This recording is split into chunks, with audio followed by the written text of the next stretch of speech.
বন্ধুরা, তো গিটারের টোন সাধারণত 4 রকমের হয়। প্রথম যেটা আমি দেখাবো সেটা হচ্ছে একদম কোনো রকম এডিট ছাড়া, অর্থাৎ কোনো রকম প্রসেসর প্লাগইন কোনো কিছু ইউজ না করে একদম ক্লিন আওয়াজ, যেটা মানে গিটারের ন্যাচারাল আওয়াজ, সেইটা আমি দেখাচ্ছি কীরকম লাগে শুনতে। এবার আপনারা দেখুন, এরকম হচ্ছে, এটা হচ্ছে গিটারের ক্লিন আওয়াজ, নর্মাল, মানে কোনো রকম ক্লিন টোনও দেওয়া হয়নি, একদম অরিজিনাল। ঠিক আছে।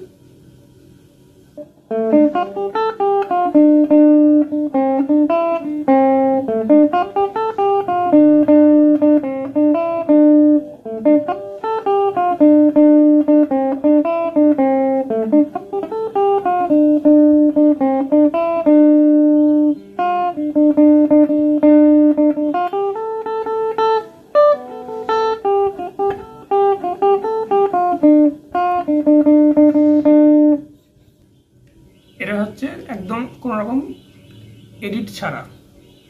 এরপরে হচ্ছে গিটারের একটা টোন যেটাকে বলা হয় ক্লিন টোন, অর্থাৎ এই ক্লিন আওয়াজটাকে মেনটেন রেখে এর মধ্যে একটু বেশি পরিমাণে ট্রেবেল মিডস অ্যাড করে, তার সাথে তোমার কম্প্রেসার, নয়েজ গেট, তারপরে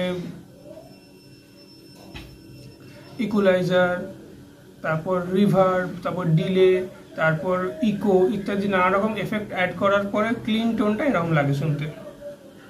এটা হচ্ছে গিটারের দ্বিতীয় টোন। একই মিউজিক বাজাবো যাতে আপনাদের ডিফারেন্সটা বুঝতে সুবিধা হয়।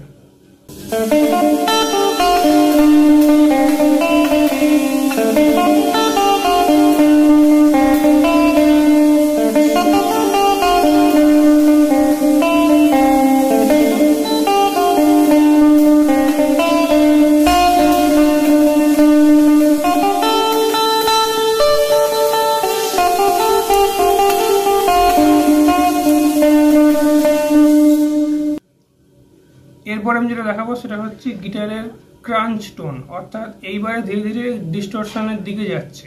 অর্থাৎ ক্লিন টোন যেটা আছে তার সাথে যদি গেইনটা একটু বাড়িয়ে দেওয়া হয় এবং তার সাথে যদি একটু ওভারড্রাইভ অ্যাড করা হয় এবং যদি সেটাকে একটুখানি কি বলবো মানে লাউড করে দেওয়া হয়, তাহলে জিনিসটা তখন হয়ে যাবে একটু বিকৃত, অর্থাৎ ডিস্টরশন। তো ডিস্টরশনের প্রথম ধাপ যেটা সেটা হচ্ছে ক্রাঞ্চ। তো ক্রাঞ্চ টোনে কিরম লাগবে সেটা একবার দেখুন। সেম জিনিস বাজাচ্ছি আমি, ঠিক আছে।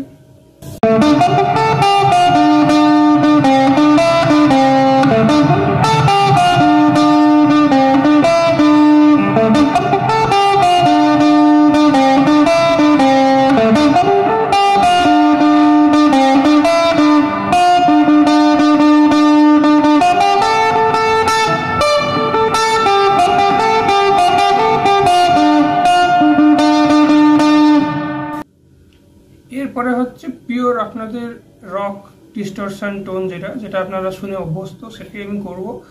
তবে এবার একবার দেখুন যে রক ডিস্টরশন টোনে কিরম লাগে শুনতে।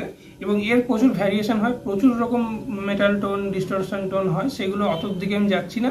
তবে একটা বেসিক ধারণা দিচ্ছি ডিস্টরশন এরকম লাগে শুনতে, ঠিক আছে। এখানে কি হয় না, গেইন আর ড্রাইভটাকে ম্যাক্সিমাম করে দেওয়া হয়, দিলে তখন এরকম হয়ে যায় জিনিসটা।